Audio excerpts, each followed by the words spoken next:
اعوذ باللہ من الشیطان الرجیم، بسم اللہ الرحمن الرحیم۔ آج ہم سورۃ البلد کا ترجمہ اور مختصر تفسیر بیان کریں گے۔ اللہ رب العزت سے دعا ہے کہ اللہ ہمیں اسے صحیح بیان کرنے اور اس پر عمل کرنے کی توفیق عطا فرمائے۔ لا اقسم بہذا البلد، میں قسم کھاتا ہوں اس شہر مکہ کی۔ وَأَنْتَ حِلٌّ بِهَذَا الْبَلَدِ، دراں حال یہ کہ آپ صلی اللہ علیہ وسلم بس رہے ہیں اس شہر میں۔ وَوَالِدٍ وَمَا وَلَدَ، اور قسم کھاتا ہوں باپ کی اور اولاد کی۔ لَقَدْ خَلَقْنَا الْإِنسَانَ فِي كَبَدٍ، بے شک ہم نے انسان کو بڑی مشقت میں پیدا کیا۔ أَيَحْسَبُ، کیا وہ خیال کرتا ہے، لَن يَقْدِرَ عَلَيْهِ أَحَدٌ، کہ اس پر کسی کا بس نہیں چلے گا۔ يَقُولُ أَهْلَكْتُ مَالًا لُبَدًا، کہتا ہے میں نے ڈھیروں مال خرچ کر ڈالا۔ أَيَحْسَبُ أَن لَّمْ يَرَهُ أَحَدٌ، کیا وہ خیال کرتا ہے کہ اسے کسی نے نہیں دیکھا۔ أَلَمْ نَجْعَل لَّهُ عَيْنَيْنِ، کیا ہم نے نہیں بنائی اس کے لیے دو آنکھیں۔ وَلِسَانًا وَشَفَتَيْنِ، ایک زبان اور دو ہونٹ۔ وَهَدَيْنَاهُ النَّجْدَيْنِ، اور ہم نے دکھا دی اسے دونوں راستے۔ فَلَاقْتَحَمَ الْعَقَبَةَ، پھر وہ داخل نہیں ہوا عمل خیر کی دشوار گھاٹی میں۔ وَمَا أَدْرَاكَ مَا الْعَقَبَةُ، اور آپ کیا سمجھے کہ وہ گھاٹی کیا ہے۔ فَكُّ رَقَبَةٍ، وہ غلامی سے گردن چھڑانا۔ او اطعام فی یوم ذی مسغبہ، یا کھانا کھلانا ہے بھوک کے دن قحط سالی میں۔ یتیماً ذا مقربہ، یتیم کو جو رشتہ دار ہے۔ او مسکیناً ذا متربہ، یا خاک نشین مسکین کو۔ ثم کان من الذین آمنوا وتواصوا بالصبر وتواصوا بالمرحمہ، پھر وہ ایمان والوں سے ہو جو ایک دوسرے کو نصیحت کرتے ہیں صبر کی، اور ایک دوسرے کو نصیحت کرتے ہیں رحمت کی۔ اولئک اصحاب المیمنہ، یہی وہ لوگ ہیں دائیں ہاتھ والے۔ والذین کفروا، اور جنہوں نے انکار کیا، بآیاتنا، ہماری آیتوں کا، ہم اصحاب المشأمہ، تو وہ بائیں ہاتھ والے ہیں۔ علیہم نار مؤصدہ، ان پر آگ چھائی ہوئی ہوگی۔ پہلی ہی آیت لا اقسم بہذا البلد کے لفظ البلد کو اس کا نام قرار دیا گیا۔ اس کا مضمون اور انداز بیان مکہ معظمہ کے ابتدائی دور کی صورتوں کا سا ہے، مگر ایک اشارہ اس میں ایسا موجود ہے جو پتہ دیتا ہے کہ اس کے نزول کا زمانہ وہ تھا جب کفار مکہ رسول اللہ صلی اللہ علیہ وسلم کی دشمنی پر تل گئے تھے، اور آپ صلی اللہ علیہ وسلم کے خلاف ہر ظلم اور زیادتی کو انہوں نے اپنے لیے حلال اور جائز کر لیا تھا۔ اس سورہ میں ایک بہت بڑے مضمون کو چند مختصر جملوں میں سمیٹ کر رکھ دیا گیا۔ یہ قرآن کا کمال اعجاز ہے کہ ایک پورا نظریہ حیات جسے مشکل سے ایک ضخیم کتاب میں بیان کیا جا سکتا تھا، اس چھوٹی سی صورت کے چھوٹے چھوٹے فکروں میں نہایت مؤثر طریقے سے بیان کر دیا گیا ہے۔ اس کا موضوع دنیا میں انسان کی اور انسان کے لیے دنیا کی صحیح حیثیت سمجھانا اور یہ بتانا ہے کہ خدا نے انسان کے لیے سعادت اور شقاوت کے دونوں راستے کھول کر رکھ دیے ہیں۔ اس کو دیکھنے اور ان پر چلنے کے وسائل بھی اسے فراہم کر دیے ہیں۔ اب یہ انسان کی اپنی کوشش اور محنت پر مبنی ہے کہ وہ سعادت کی راہ چل کر اچھے انجام کو پہنچتا ہے یا شقاوت کی راہ اختیار کر کے برے انجام سے دوچار ہوتا ہے۔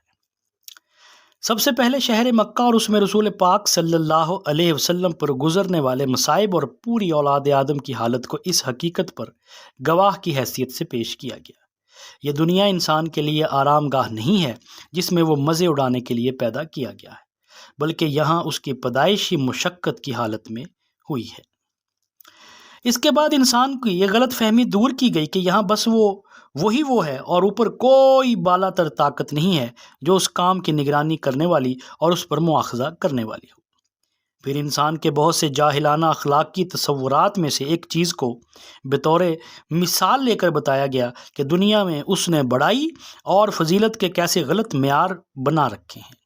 جو شخص اپنی کبریائی کی نمائش کے لیے ڈھیروں مال لٹاتا ہے وہ خود بھی اپنی ان شاہ خرچیوں پر فخر کرتا ہے اور لوگ بھی اسے خوب داد دیتے ہیں، حالانکہ جو ہستی اس کام کی نگرانی کر رہی ہے وہ یہ دیکھتی ہے کہ اس نے یہ مال کن طریقوں سے حاصل کیا اور کن راستوں میں اور کس نیت اور کن اغراض کے لیے خرچ کیا۔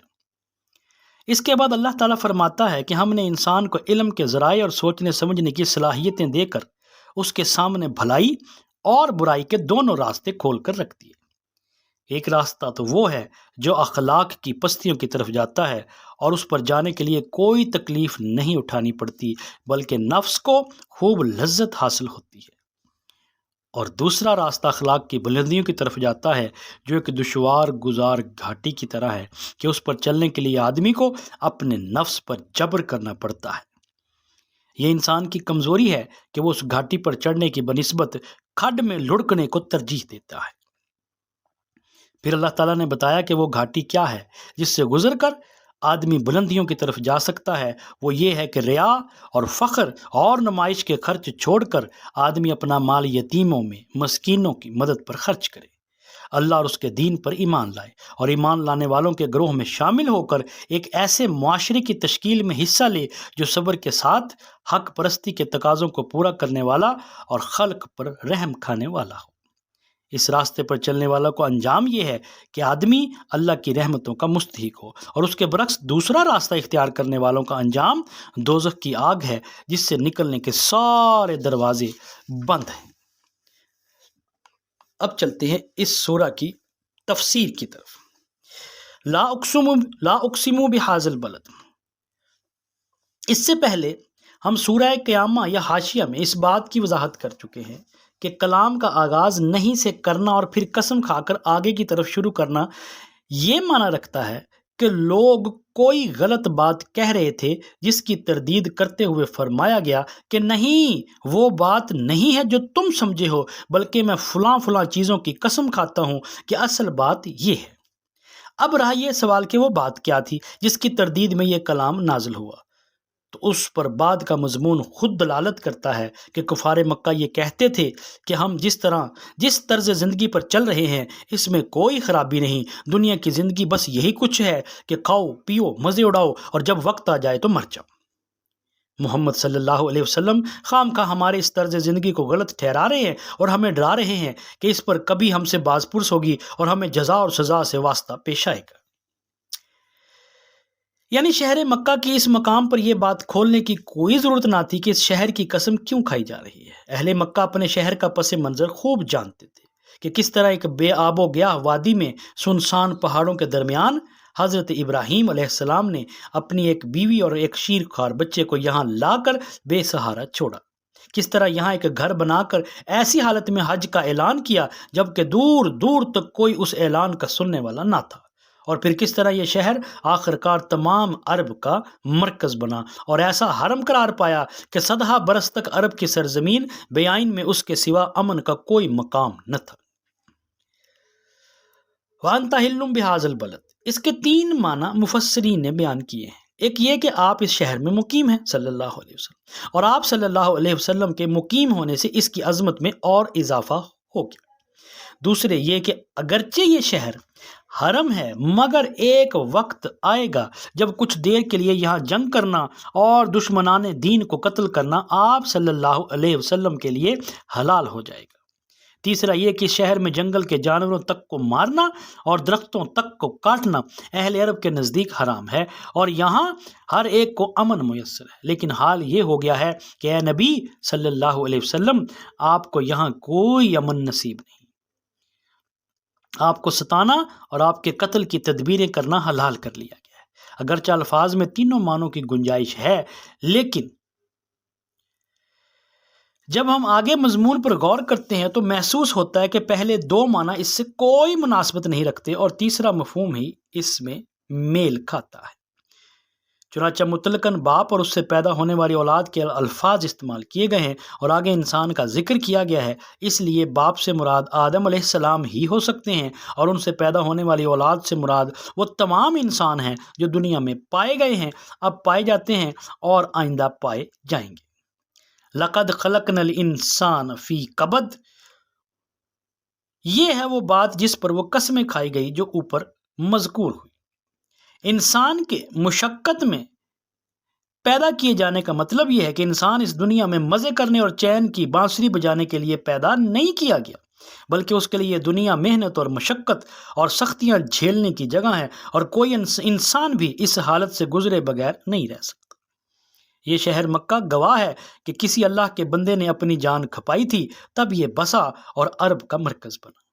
اس شہر مکہ میں محمد صلی اللہ علیہ وسلم کی حالت گواہ ہے کہ وہ ایک مقصد کے لیے طرح طرح کی مصیبتیں برداشت کر رہے ہیں، حتیٰ کہ یہاں جنگل کے جانوروں کے لیے امان ہے مگر ان کے لیے نہیں ہے، اور ہر انسان کی زندگی ماں کے پیٹ میں نطفہ قرار پانے سے لے کر موت کے آخری سانس تک اس بات پر گواہ ہے کہ اس کو قدم قدم پر تکلیف، مشقت، محنت، خطرات اور شدید مرحلوں سے گزرنا پڑتا ہے۔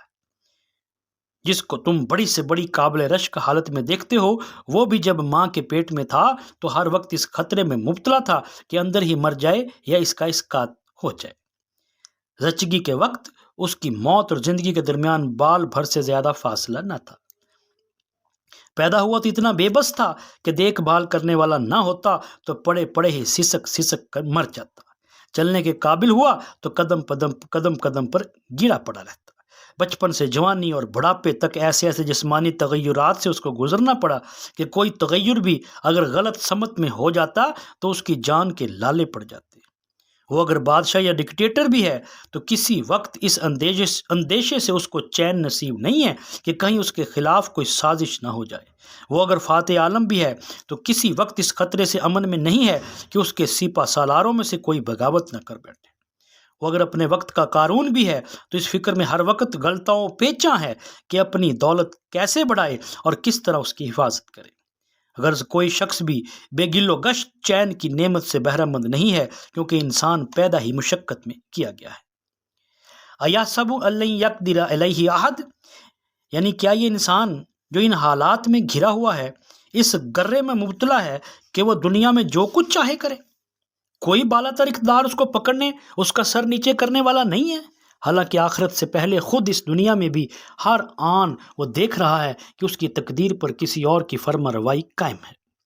جس کے فیصلوں کے آگے اس کی ساری تدبیریں دھری کی دھری رہ جاتی ہیں۔ زلزلے کا ایک جھٹکا، ہوا کا ایک طوفان، دریاؤں اور سمندروں کی ایک طغیانی اسے یہ بتا دینے کے لیے کافی ہے کہ خدائی طاقتوں کے مقابلے میں وہ کتنا بل بوتا رکھتا ہے۔ ایک اچانک حادثہ جسے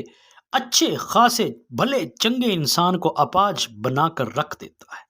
تقدیر کا ایک پلٹا بڑے سے بڑے با اقتدار آدمی کو عرش سے فرش پر لا کر گرا دیتا ہے۔ عروج کے آسمان پر پہنچی ہوئی قوموں کی قسمتیں جب بدلتی ہیں تو وہ اسی دنیا میں ذلیل و خوار ہو کر رہ جاتی ہیں۔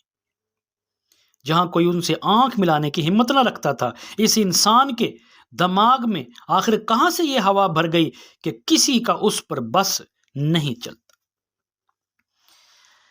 انفقت مال لبادہ، میں نے ڈھیروں سا مال خرچ کر دیا، نہیں بلکہ احلقت مال لبادہ کہا گیا، جس کے لفظی معنی ہے میں نے ڈھیر سا مال ہلاک کر دیا، یعنی لٹا دیا یا اڑا دیا۔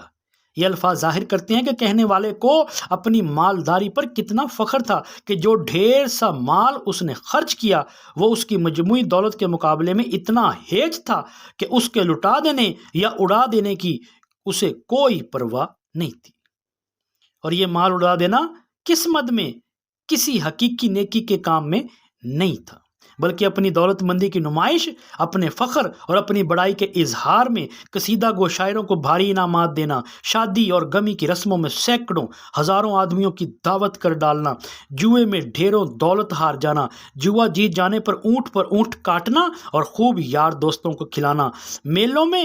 بڑے لاؤ لشکر کے ساتھ جانا اور دوسرے سرداروں سے بڑھ کر شان و شوکت کا مظاہرہ کرنا، تقریبات میں بے تحاشا کھانے پکوانا اور اذن عام دے دینا کہ جس کا جی چاہے آئے اور کھائے، یا اپنے ڈیرے پر کھلا لنگر جاری رکھنا کہ دور دور تک یہ شہرت ہو جائے کہ فلاں رئیس کا دسترخوان بڑا وسیع ہے۔ یہ اور ایسے ہی دوسرے نمائشی اخراجات تھے جنہیں جاہلیت میں آدمی کی فیاضی اور فراخ دلی کی علامت اور اس کی بڑائی کا نشان سمجھا جاتا تھا۔ انہی پر ان کی تعریفوں کے ڈنکے بجتے تھے، انہی پر ان کی مدح کے قصیدے پڑے جاتے تھے، اور خود بھی ان پر دوسروں کے مقابلے میں اپنا فخر جتاتے تھے۔ ایحسب ان لم یرہ احد، یعنی کیا یہ فخر جتانے والا یہ نہیں سمجھتا کہ اوپر کوئی اللہ بھی ہے جو دیکھ رہا ہے کہ کن ذرائع سے اس نے دولت حاصل کی، کن کاموں میں اسے کھپایا، اور کس نیت، کن اغراض اور کن مقاصد کے لیے اس نے یہ سارے کام کیے۔ کیا وہ سمجھتا ہے کہ خدا کے ہاں اس فضول خرچی، اس شہرت طلبی اور اس تفاخر کی کوئی قدر ہوگی؟ کیا اس کا خیال ہے کہ دنیا کی طرح خدا بھی اسے دھوکہ کھا جائے گا؟ مطلب یہ ہے کہ ہم نے اسے عقل اور علم کے ذرائع کیا نہیں دیے تھے؟ دو آنکھوں سے مراد گائے بھینس کی آنکھیں نہیں بلکہ انسانی آنکھیں ہیں، جنہیں کھول کر آدمی دیکھے تو اسے ہر طرف وہ نشانات نظر آئیں جو حقیقت کا پتہ دیتے ہیں اور صحیح اور غلط کا فرق بتاتے ہیں۔ وَلِسَانٌ وَشَفَتَيْنِ، اور پھر وَهَدَيْنَاهُ نَجْدَيْن، زبان اور ہونٹوں سے مراد محض بولنے کے آلات نہیں بلکہ نفس ناطقہ ہے جو ان آلات کی پشت پر سوچنے سمجھنے کا کام کرتے ہیں، پھر ان سے اظہار ما فی الضمیر کا کام لیتا ہے۔ یعنی ہم نے محض عقل و فکر کی طاقتیں عطا کر کے اسے ایسے ہی نہیں چھوڑ دیا کہ اپنا راستہ خود تلاش کرے، بلکہ اس کی رہنمائی بھی اس کے سامنے بھلائی اور برائی، نیکی اور بدی کے دونوں راستے نمایاں کر کے رکھتی ہے،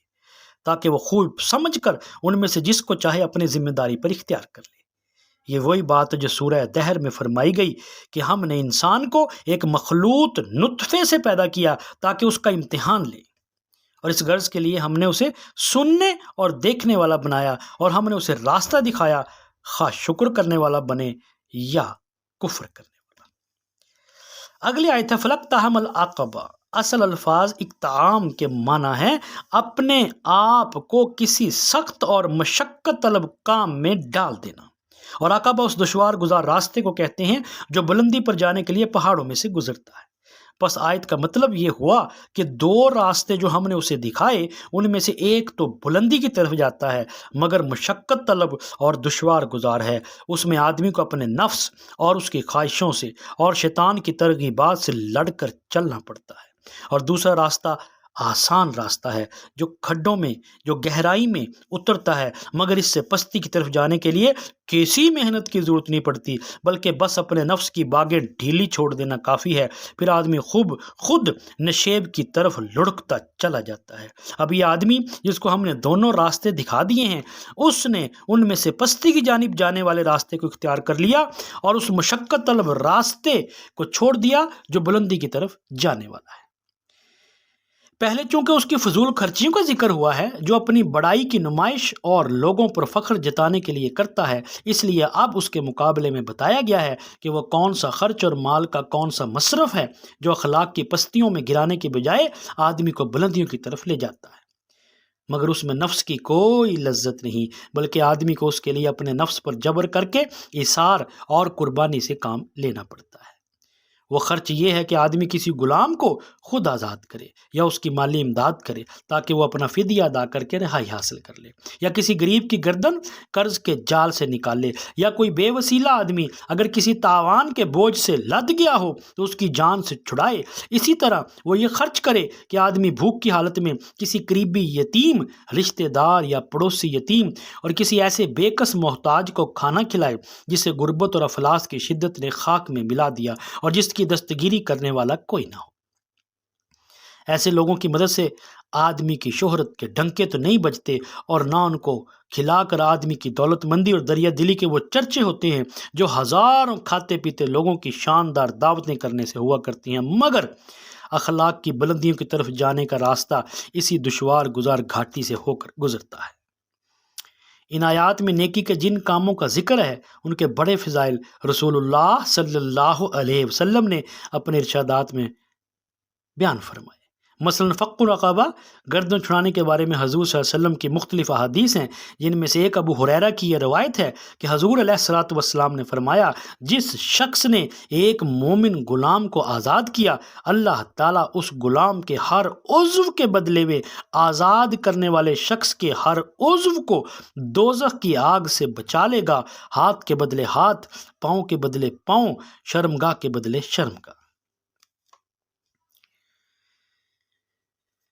یتامہ کے بارے میں حضور صلی اللہ علیہ وسلم کے بے شمار ارشادات، یعنی یتیموں کی کفالت، یتیموں کی مدد کے بارے میں حضرت سہل بن سعد کی روایت ہے کہ رسول اکرم صلی اللہ علیہ وسلم نے فرمایا، میں اور وہ شخص جو کسی رشتہ دار یا غیر رشتہ دار یتیم کی کفالت کرے جنت میں اس طرح ہوں گے۔ یہ فرما کر آپ نے شہادت کی انگلی اور بیچ کی انگلی کو اٹھا کر دکھایا اور دونوں انگلیوں کے درمیان تھوڑا سا فاصلہ رکھا۔ اور حضرت ابو ہریرہ رضی اللہ تعالیٰ عنہ حضور صلی اللہ علیہ وسلم کا یہ ارشاد نقل کرتے ہیں کہ مسلمانوں کے گھروں میں بہترین گھر وہ ہیں جس میں کسی یتیم سے نیک سلوک ہو رہا ہو، اور بدترین گھر وہ ہے جس میں کسی یتیم سے برا سلوک ہو رہا ہو۔ اگلی آیت میں ان اوصاف کے ساتھ یہ ضروری بتایا کہ آدمی مومن ہونا ضروری ہے، ایمان لانے والا ہو، کیونکہ ایمان کے بغیر نہ تو کوئی عمل صالح ہے اور نہ اللہ کے ہاں وہ مقبول ہو سکتا ہے۔ قرآن مجید میں بکثرت مقامات پر اس کی تشریح اور تصریح کی گئی ہے کہ نیکی وہی قابل قدر اور ذریعہ نجات ہے جو ایمان کے ساتھ ہو۔ اسی طرح سورہ نساء آیت نمبر 124 میں اللہ فرماتا ہے، جو نیک اعمال کرے خواہ وہ مرد ہو یا عورت اور ہو وہ مومن تو ایسے لوگ جنت میں داخل ہوں گے۔ اور سورہ نحل آیت نمبر 97، جو نیک عمل کرے خواہ وہ مرد ہو یا عورت ہو وہ مومن تو ہم اسے پاکیزہ زندگی بسر کرائیں گے اور ایسے لوگوں کو ان کا اجر ان کے بہترین اعمال کے مطابق عطا کریں گے۔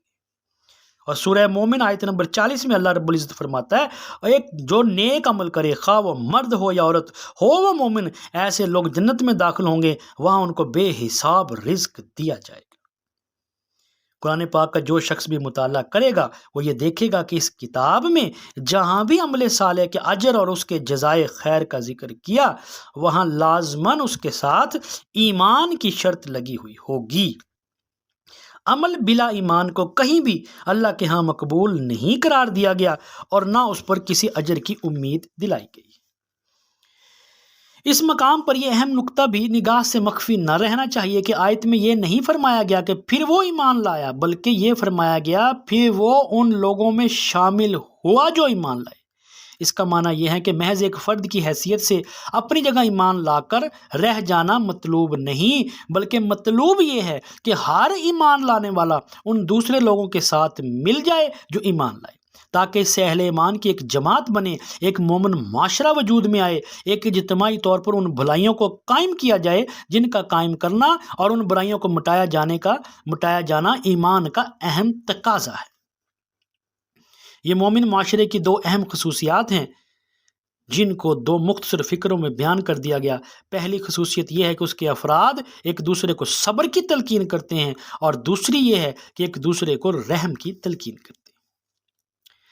جہاں تک صبر کا تعلق ہے، ہم اس سے پہلے بارہا مرتبہ فرما چکے ہیں کہ قرآن مجید میں وسیع مفہوم میں اس لفظ کو استعمال کرتا ہے۔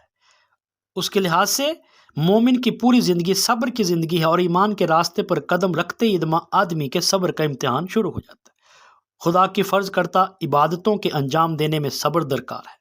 خدا کے احکامات کی اطاعت و پیروی میں صبر درکار ہے، خدا کی حرام کی ہوئی چیزوں سے بچنا کے لیے صبر درکار ہے، اخلاق کی برائیوں کو چھوڑنے کے لیے صبر درکار ہے، قدم قدم پر گناہوں کی ترغیب سے بچنے کے لیے یا ترغیبات سامنے آتی ہیں تو ان کا مقابلہ بھی صبر سے ہو سکتا ہے۔ بے شمار مواقع زندگی میں ایسے پیش آتے ہیں جن میں اللہ کے قانون کی پیروی کی جائے تو نقصانات، تکالیف، مصائب اور محرومیوں سے واسطہ پڑ سکتا ہے۔ اس کے برعکس نافرمانی کی راہ اختیار کی جائے تو فائدے ملتے ہیں، لذتیں حاصل ہوتی ہیں۔ صبر کے بغیر ان مواقعوں سے کوئی مومن بخیریت نہیں گزر سکتا۔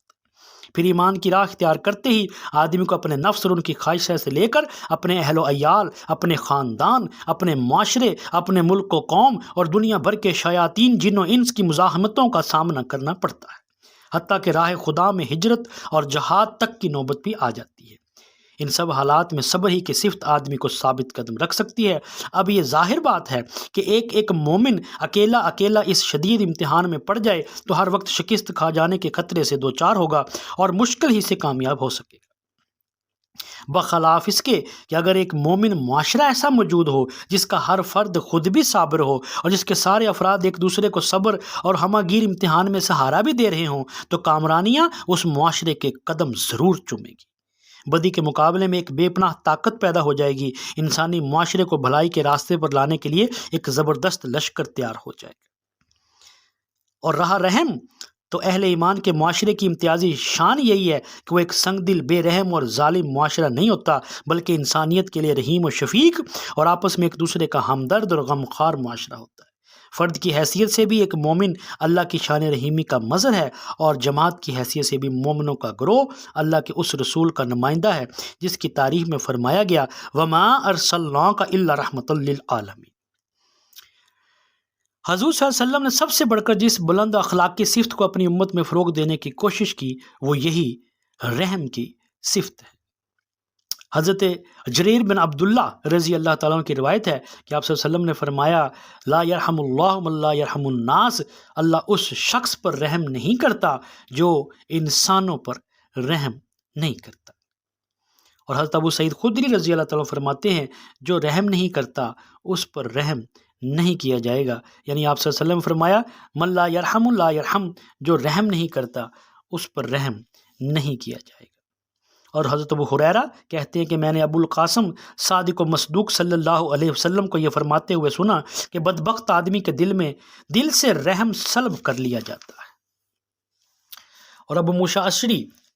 رضی اللہ تعالیٰ کہتے ہیں کہ حضور صلی اللہ علیہ وسلم نے فرمایا کہ مومن دوسرے مومن کے لیے اس دیوار کی طرح ہے جس کا ہر حصہ دوسرے حصے کو مضبوط کرتا ہے۔ ان تمام احادیث سے پتہ چلتا ہے کہ نیک اعمال کرنے والوں کو ایمان لانے کے بعد اہل ایمان کے گروہ میں شامل ہونے کہ جو ہدایات قرآن کی آیت میں دی گئی ہیں اس سے کس قسم کا معاشرہ بنانا مقصود ہے۔